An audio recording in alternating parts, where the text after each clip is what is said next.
One of these men is a highly respected New York attorney, Lucas A. Ferrara. The other is a self-proclaimed man of the people, known as Mert Roberts. Their aim is to discuss the hottest issues impacting our city, state, and nation. Fasten your seatbelt.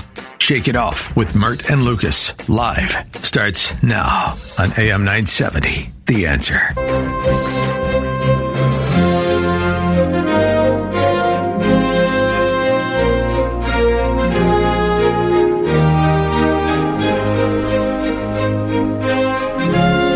Wow, that's very dramatic, Alex. What's it called?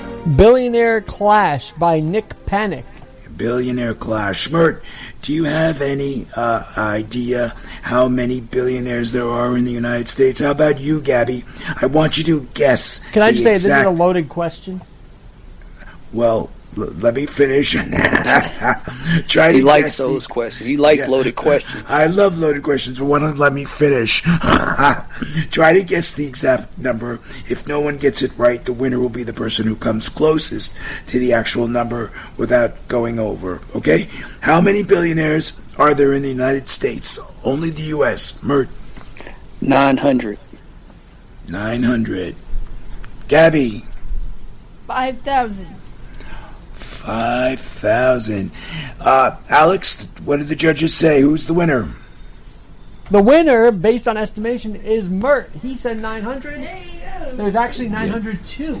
The number, according to Forbes' billionaire list as of March of 2025, there are approximately 902 billionaires in the United States. Look at so, that. Mert, did you cheat or what? Did you cheat? Well, you know, I looked at Google and it said 813 between. Oh, you 813 Googled. Oh, and that's 12. cheating. Well, listen, it said between 800 and 12,000 or 1,200, and I just went to the middle. Cheating. We're going to call AI on you, and we're going to have one of our robots snuff you out. But this is from Forbes. They said 902. Here's a tougher one. Can you guess how many there are worldwide? Again, pick a number that's close. No Google without going over. Oh, it's too late. I can't Google that one. Yeah, that's right. Now, surprise. How many, Bert? Let's go with 3,000. Oh, wait a minute. Whoa. Never mind. Wait a minute. 2,000. 2,000. 2,000. Gabby? 1,200. 1,200. Judges, who won? All right, so Mert got it the first time. 3,028. There are 3,028 billionaires worldwide. That, according to Forbes. Mert, and that's in a world of 8.1 billion people. There are 3,000 approximately billionaires. Get this.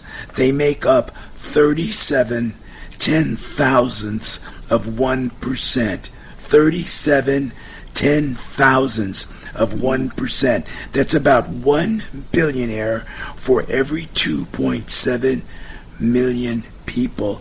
Yet, while they are a small minority, they arguably have considerable control. Now, let me have a few more questions for you before we talk about that. Where in the U.S. do those 902 billionaires live? Mert, pick a state. Well, New York, obviously. New York and Florida. So I'm going to go with New York, followed by Florida. Gabby? Florida. Judges? Well, Mert was close, but the number one is California, so Mert gets a zunk. Well, you didn't give me the little ding-ding, or you didn't give me the little winner sound. Without going over. So technically, he gets a winning bell. Give the man a winning bell. He didn't give me my winning bell the first time, so I should get two of them. You came closest without going over. California has 180. New York has 130 billionaires. Texas has 80. And Florida has 70. Okay? Can you name the individual with the greatest wealth? In other words, who's our country's number one billionaire as of March of 2025? Obviously, this shifts.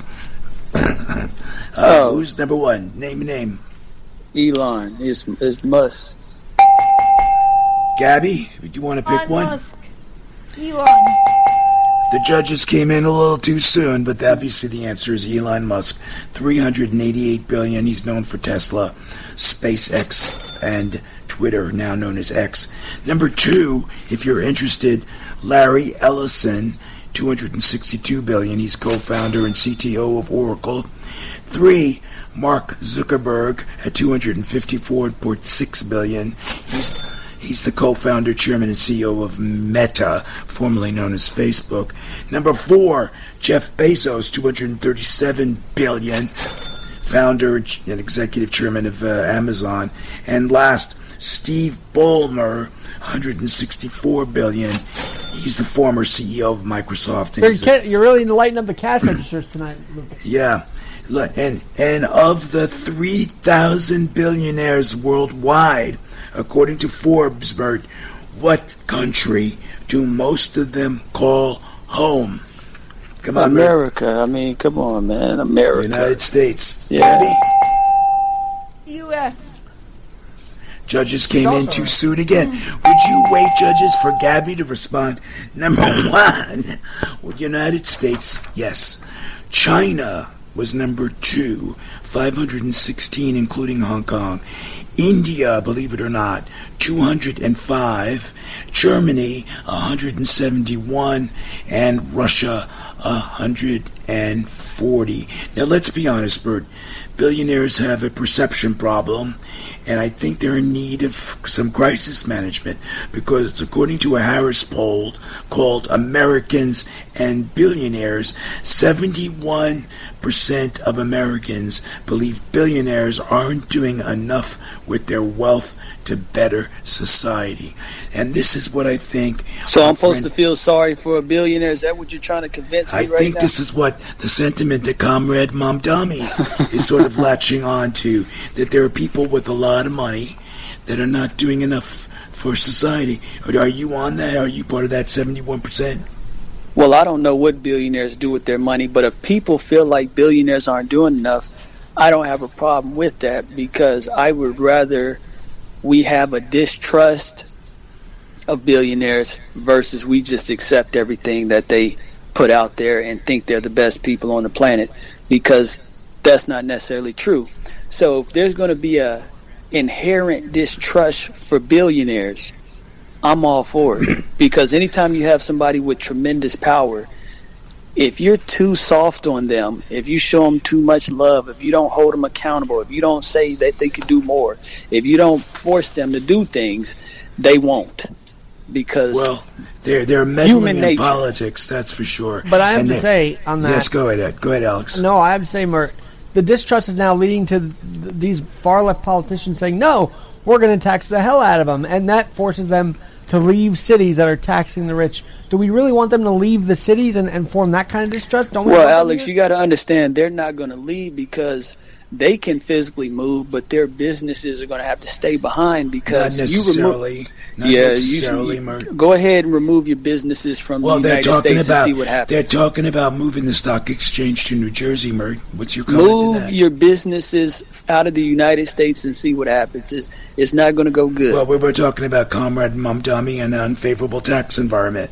They're not going anywhere, because there's a tremendous pool of brilliant people, educated people who live in New York. So if they try to move anything out of New York, it's not going to go well. New Jersey's not bad. Connecticut's not bad. What are you talking about? By the way, 69%, according to this Harris poll, support taxing billionaires if the revenue improves infrastructure or services. So people overwhelmingly are favoring taxing these billionaires more. 46% want billionaires out of the media industries. And I think there's a point here, Mert. They're using their money to get into politics and to influence us via newspapers and TV. They should be focusing on humanitarian efforts, not trying to sway our country, our minds. No. 58% blame billionaires for inflation, believing their wealth contributes to rising costs, and 60% want to become billionaires. So ironically, Mert, people aspire to be wealthy while distrusting its influence. How's that for a paradox? Well, you know what? I just think people don't understand that the more billionaires that try to throw their money into becoming politicians, the better it'll be to prevent an individual billionaire who realizes, wait a minute, being a politician isn't all it's cracked up to be.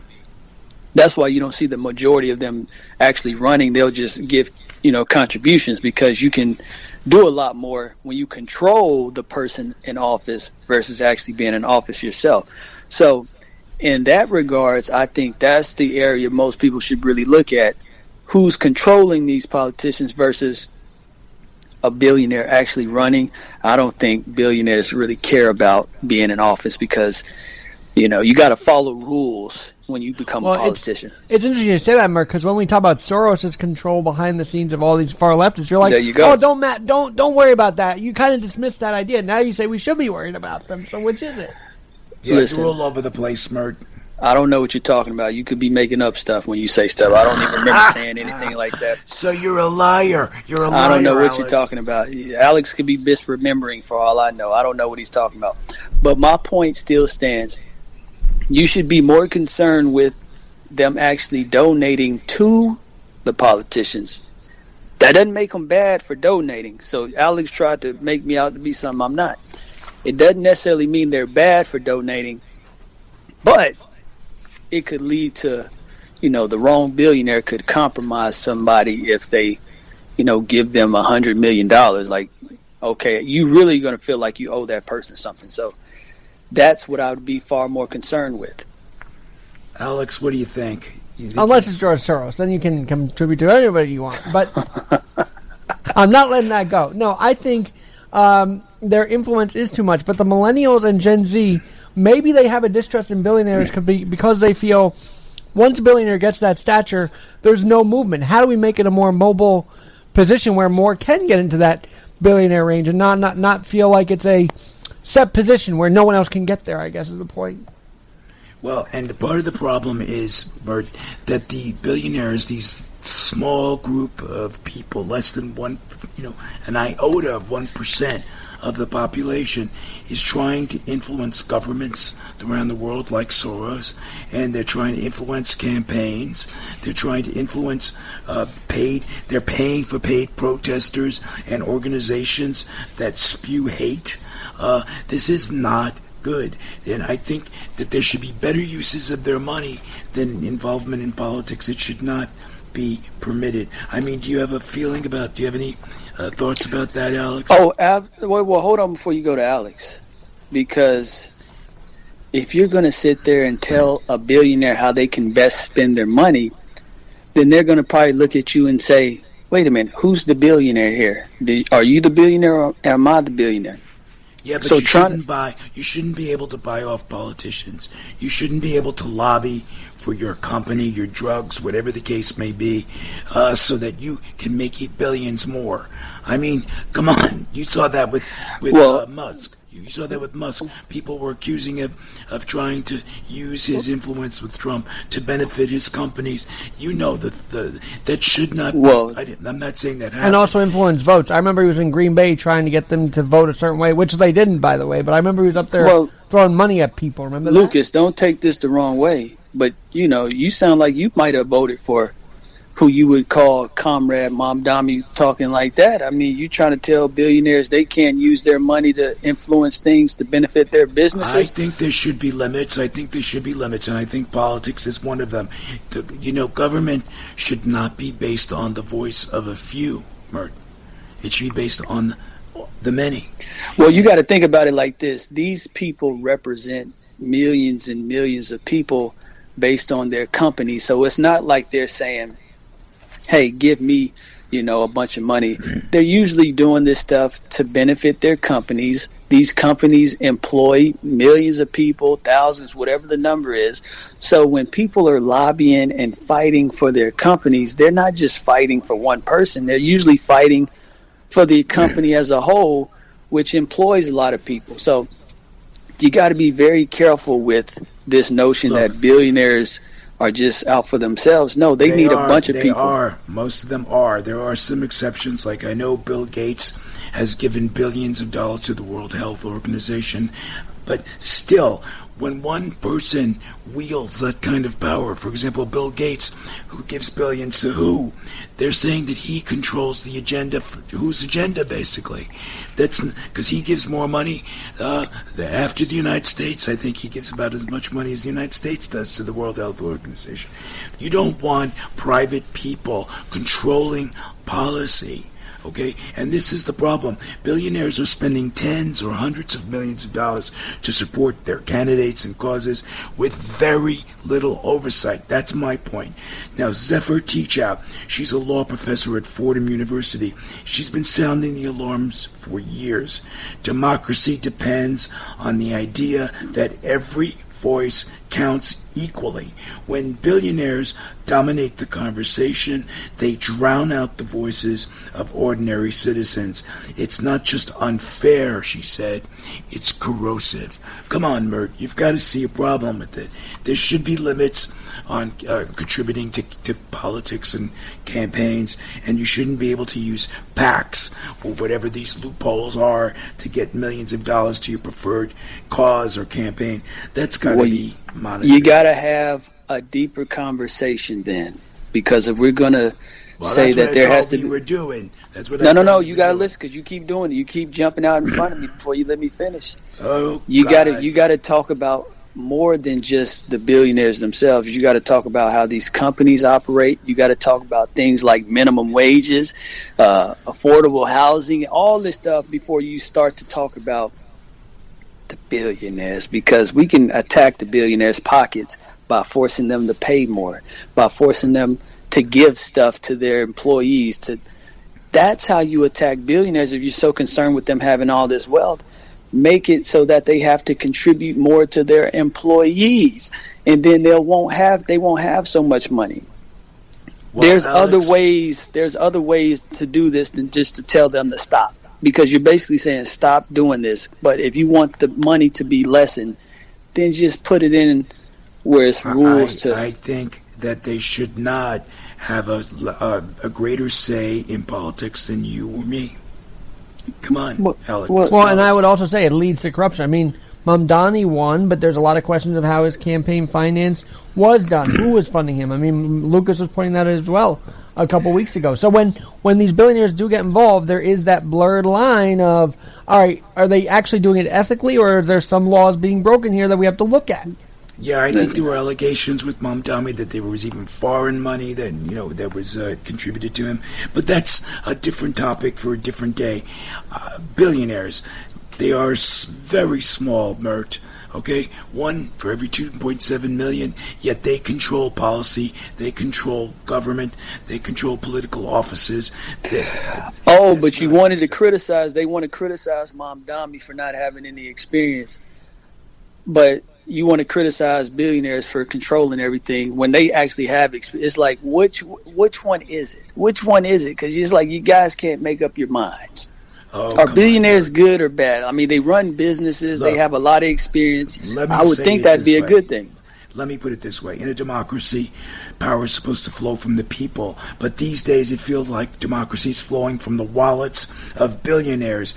Let's be clear. This isn't about envy. It's about equity. When a handful of people can spend more in elections than entire political parties or blank-roll ballot initiatives. Come on, 2020, the top 100 donors, Bert, gave nearly as much to federal elections as 4.75 million small donors combined. That's not participation, that's domination.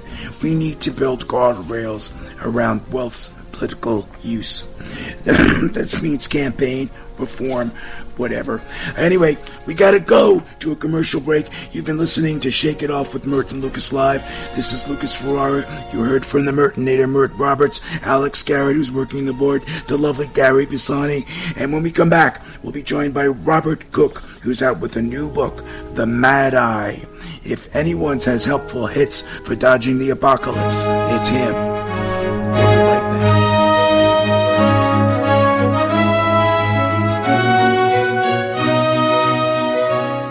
Under the visionary leadership of Mayor Mike Spano, the city of Yonkers is undergoing a remarkable economic renaissance unprecedented in its history. A key to the city's success is the Yonkers Industrial Development Agency. In the past 5 years alone, the Yonkers IDA has provided financial incentives for development projects representing nearly $4 billion in private investment and more than 8,100 residential units planned, completed, under construction, and approved for development. And it has created nearly 10,000 construction jobs. And now, thanks to IDA incentives, Yonkers is home to Liongate's $100 million state-of-the-art TV and film studio, the largest facility of its kind in the Northeast. To learn more about the financial incentives provided by the Yonkers IDA, visit www.yonkersida.com or call 914-509-8651. That's www.yonkersida.com or 914-509-8651. Over the last 30 years, Newman Ferrara, a New York City law firm, has evolved into a national practice focused on real estate, commercial, litigation, civil rights, class actions, and other complex litigation,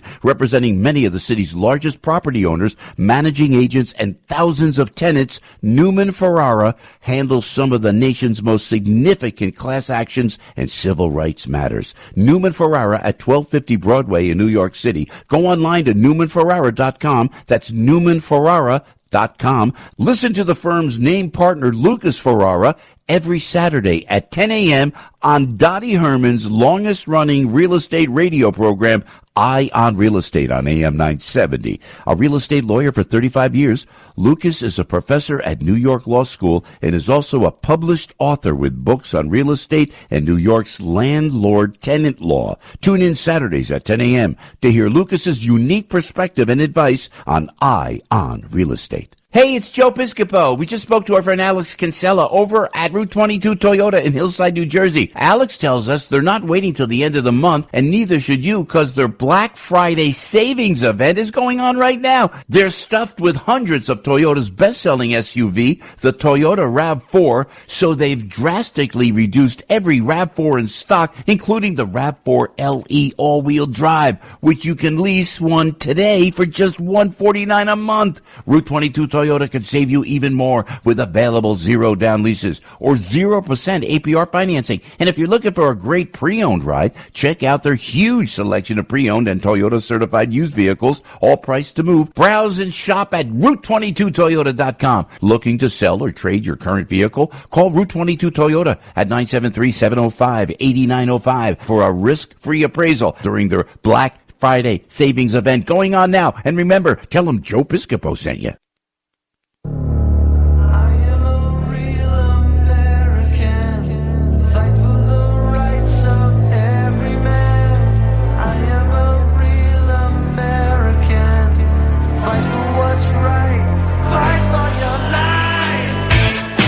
Welcome back to Shake It Off with Mert and Lucas, live on AM 970, The Answer.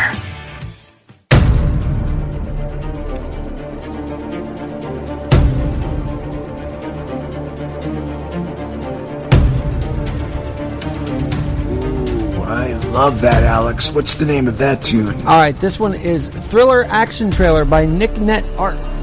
How appropriate, given our next guest.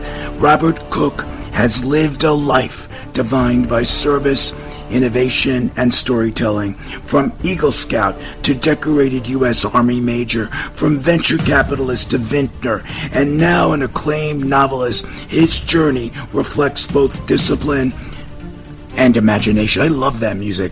A Vietnam veteran, Cook rose to the rank of Major and earned the Bronze Star Medal, the Army Commendation Medal, and the Parachutist Badge, honors that underscore his courage and commitment. Originally from Altoona, Pennsylvania, he's built a reputation for excellence, innovation, and community impact across every chapter of his life. Cook's latest novel, The Mahdi, that's M-A-H-D-I, The Mahdi, is the fourth installment in his award-winning Cooch series, a gripping techno thriller set against Middle Eastern geopolitical tensions. If nothing else, Robert's books showcase his ability to weave his lived experiences into page-turning narratives, and it's a pleasure to have him on the program. Robert Cook, first, we thank you for your service and welcome you to Shake It Off with Merton Lucas Live. Thank you. I'm happy to be here. Well, let's get right to it, Robert. So your book, The Mahdi, it's a spy novel, technically a techno-thriller with strong espionage elements. Is that a fair description? Well, it's more a novel of talking about how Israel is dealing with the West Bank and Gaza. And this is before everything got ugly, but that was what it was about. So you wrote before October 7th? This book? I finished it the week before the October 7th massacre. Wow. Now, what does your title, The Mahdi, M-A-D-H-I, refer to? What does it mean, The Mahdi? The Mahdi is a mythical successor to Muhammad in the Muslim faith. Islam believes that Muhammad will come and make everything well at some point. Sort of like the second coming of Christ. It's the second coming of Muhammad. And will that is that the end of the world? I'm not familiar with the Mahdis. You're going to have to educate me. No, the way it's used, it's somebody that's looking out for the best interests of Islam and Muslims while dealing with Israel as an ally of the U.S. It ends up at the end with Israel being sort of the Cambridge, Massachusetts of the Middle East. It's the engineering, chemistry, teaching part of that society, but that's not the way it worked out. And it ended up won the land from the river to the sea, and it's trying to get it. Now, is the Mahdi? Yes, go ahead. What made you so interested in this type of stuff? Because I want to get to how you think, because we're going to get into your book, but what made you interested and want to write about something like this? Because being in the army,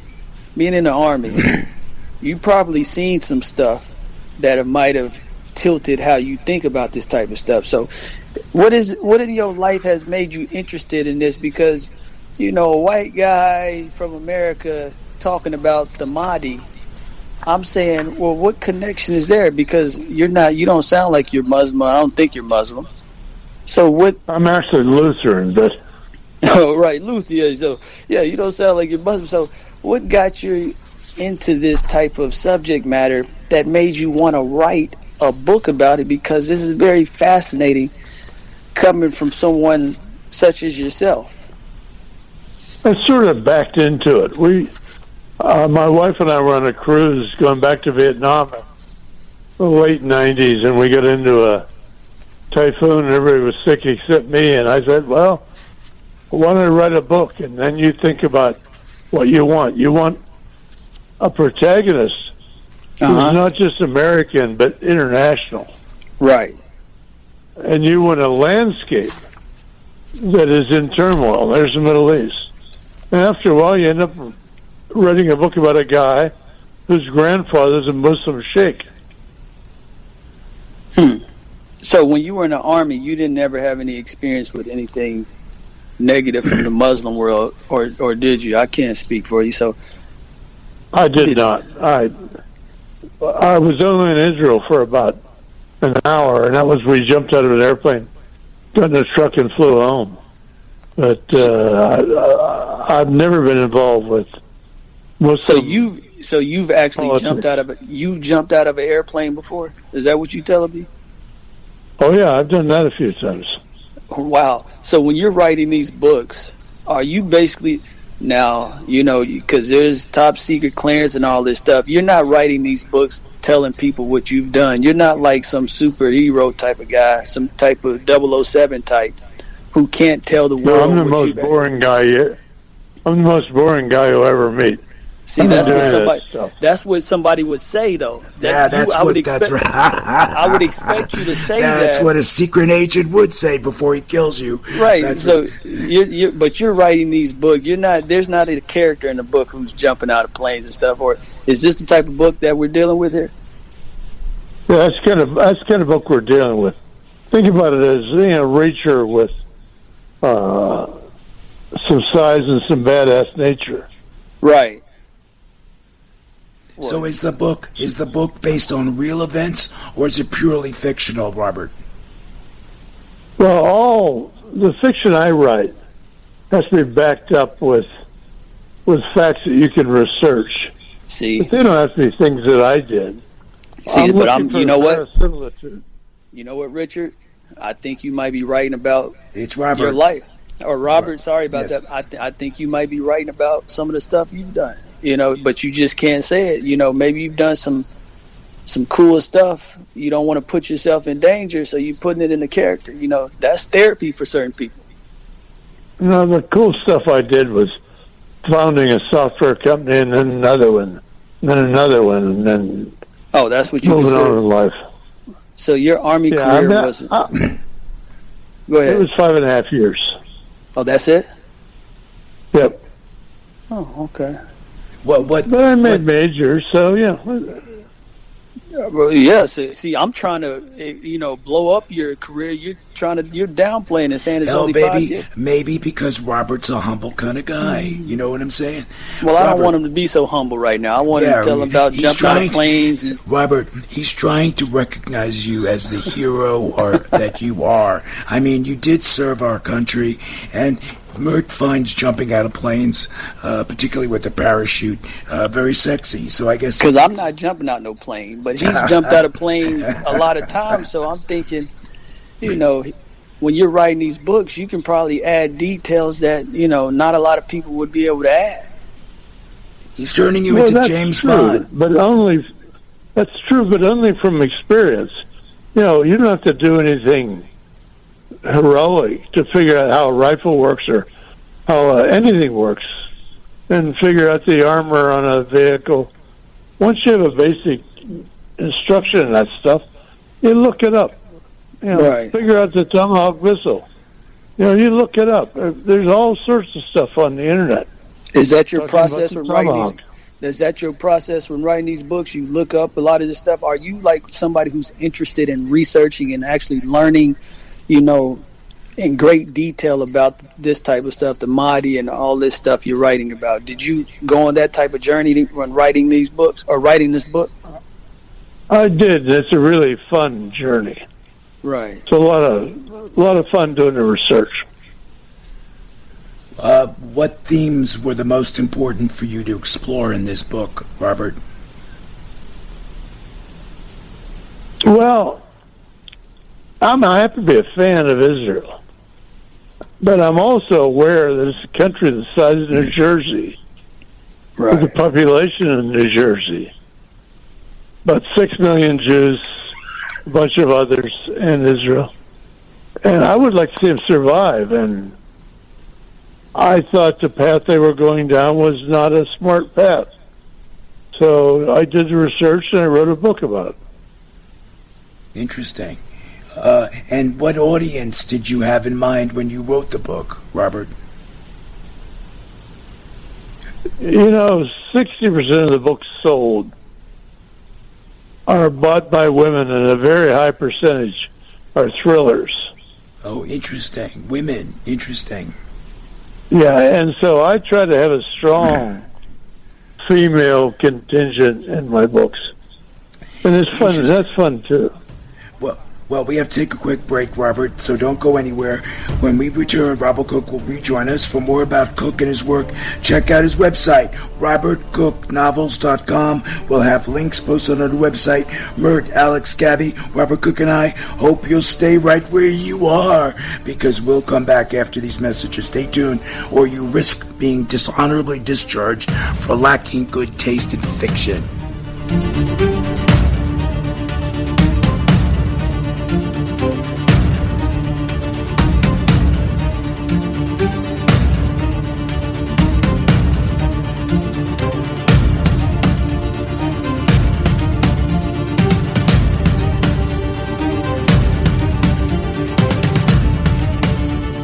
Over the last 30 years, Newman Ferrara, a New York City law firm, has evolved into a national practice focused on real estate, commercial, litigation, civil rights, class actions, and other complex litigation, representing many of the city's largest property owners, managing agents, and thousands of tenants. Newman Ferrara handles some of the nation's most significant class actions and civil rights matters. Newman Ferrara at 1250 Broadway in New York City. Go online to newmanferrara.com. That's newmanferrara.com. Listen to the firm's name partner, Lucas Ferrara, every Saturday at 10 a.m.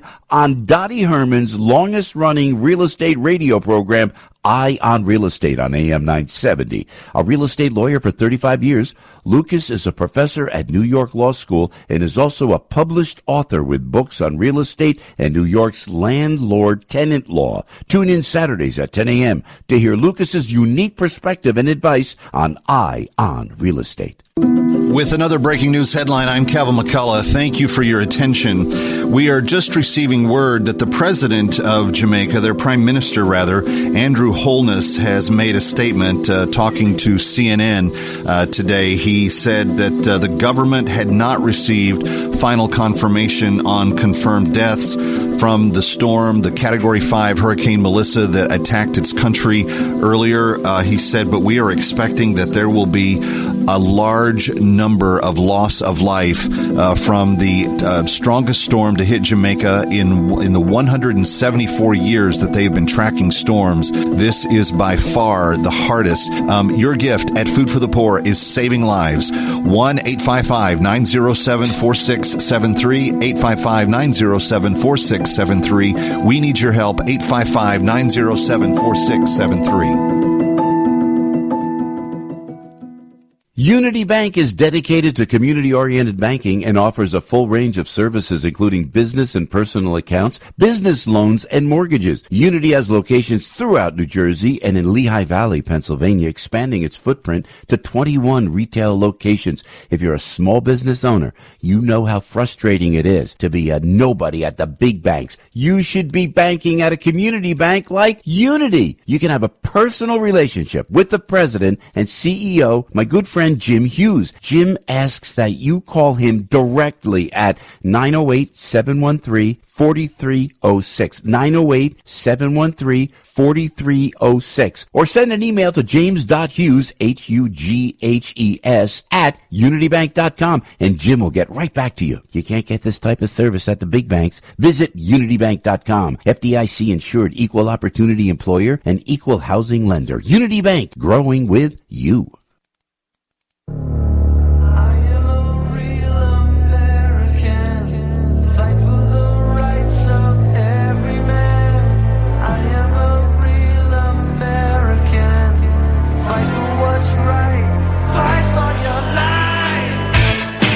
Welcome back to Shake It Off with Mert and Lucas, live on AM 970, The Answer.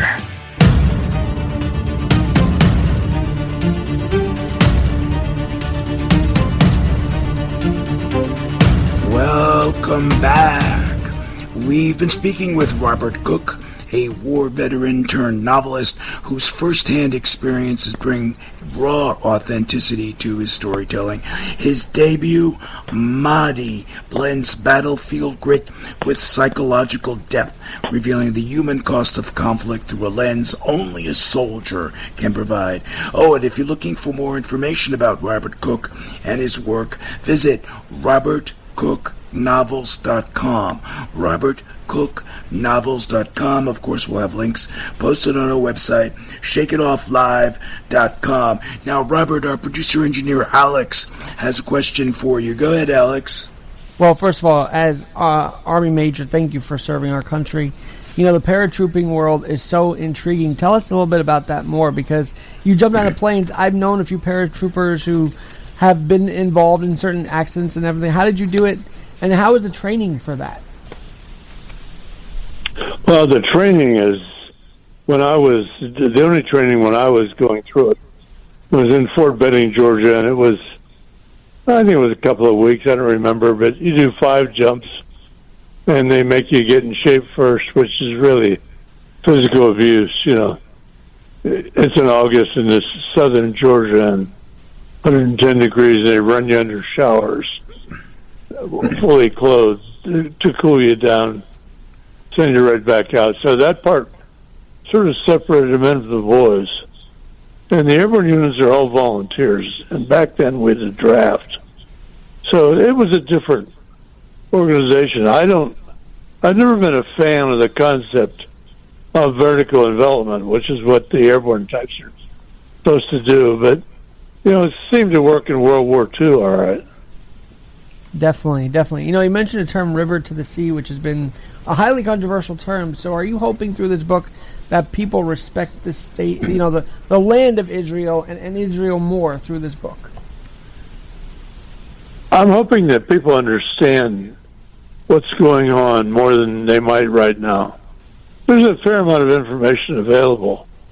And there are people like John Mearsheimer, a professor at University of Chicago, who has strong opinions and lots of internet there. And I just think that the thing to do is get to know someplace where we've committed a lot of blood and resources, the Middle East, to find out what we're doing before it happens. Well, that is there. I am so glad you're writing this book, because I think there needs to be more awareness for sure. Hey, Robert, were there scenes that you had to cut because they were too controversial in your view? Scenes that were cut?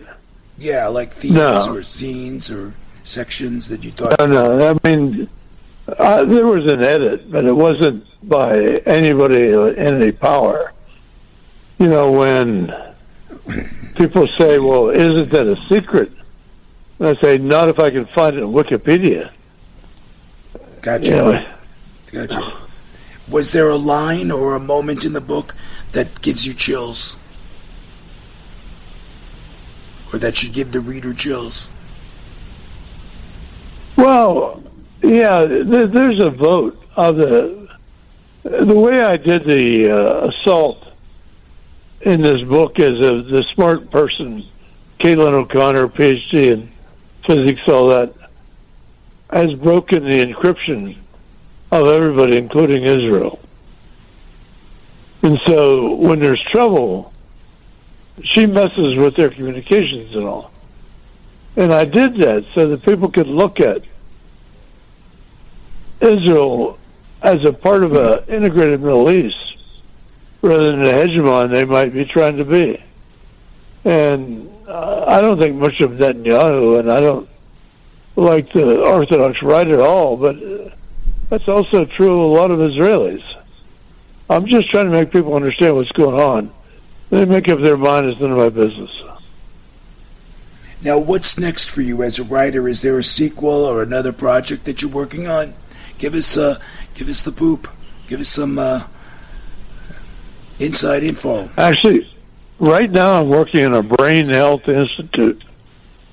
I'm trying to find a way to integrate research from UCSF with clinical care here on strokes and Alzheimer's, things like that. Just something different. Maybe I'll get back and write a novel after this. So that's going to be nonfiction, right? That's trying to figure out how we build an institute that can run neurology better across the United States. Which you say, well, why would you do that? Why not? I was a really good pistol shooter, pretty good entrepreneur. I was a decent infantry officer, so I'll try this. See how it goes. You asked. What kind of feedback have you gotten to the book? How has the feedback been so far? Well, they're mostly all 5 stars, and it's a thinking person's novel. It's not a shoot 'em up, bang bang thriller with no thinking. And so I've gotten a lot of really in-depth reviews and comments on the book. And it's been really a good experience. But it takes a year to write it. And that's the 4th one. So that's a lot of time. Yeah. And so Do you think it would be adopted for film or TV? What do you think? Oh, I think it would work. I don't know how to go about it, and I'm not sure I care enough to try. And that's really a bad combination. That's funny. So you're not aggressively pursuing getting those rights out there. Well, Robert, it's been an absolute pleasure. Is there a takeaway before we have to go? Believe it or not, our time has run out. But is there something that you want your readers to take away from the book that you said earlier, a better understanding of Israel? Is there any other takeaways? Well, we're doing a Goodreads promotion right now where you can sign up for a chance to get a free copy of the book. And I think if you investigate that, you get a chance to look at the way things are and get a handle on them at least.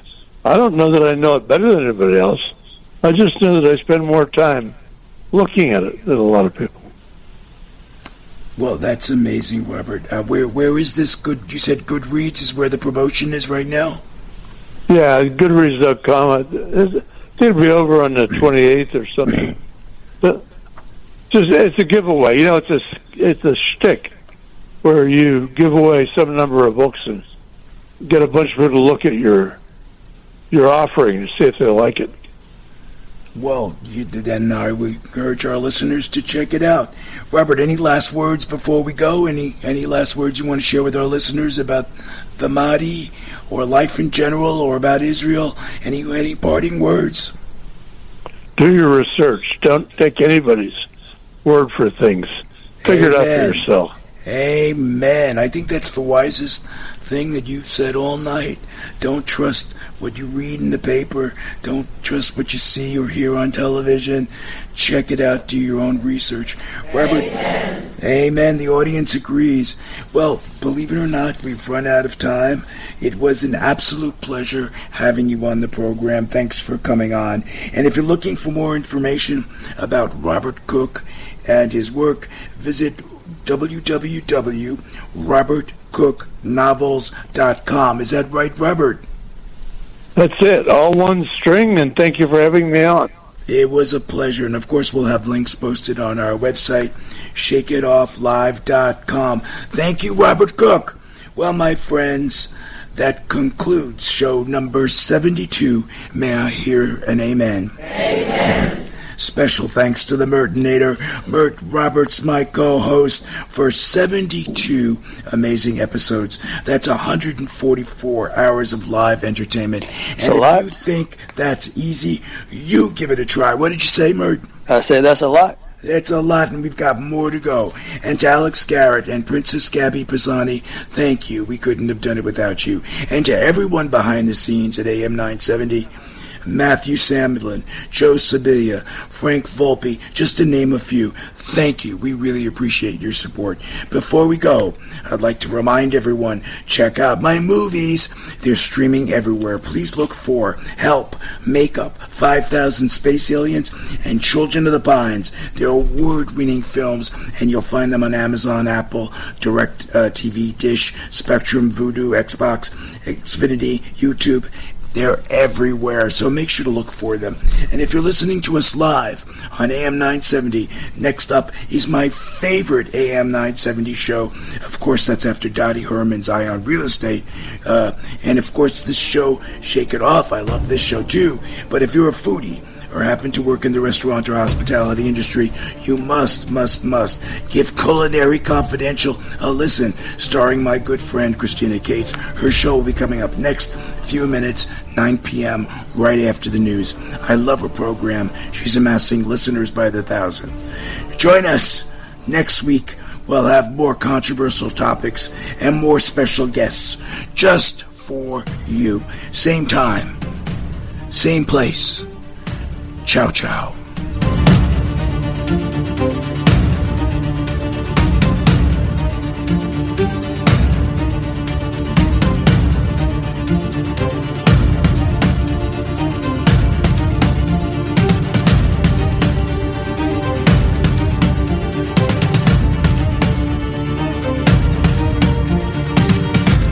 The preceding program is sponsored by Shake It Off Live, LLC.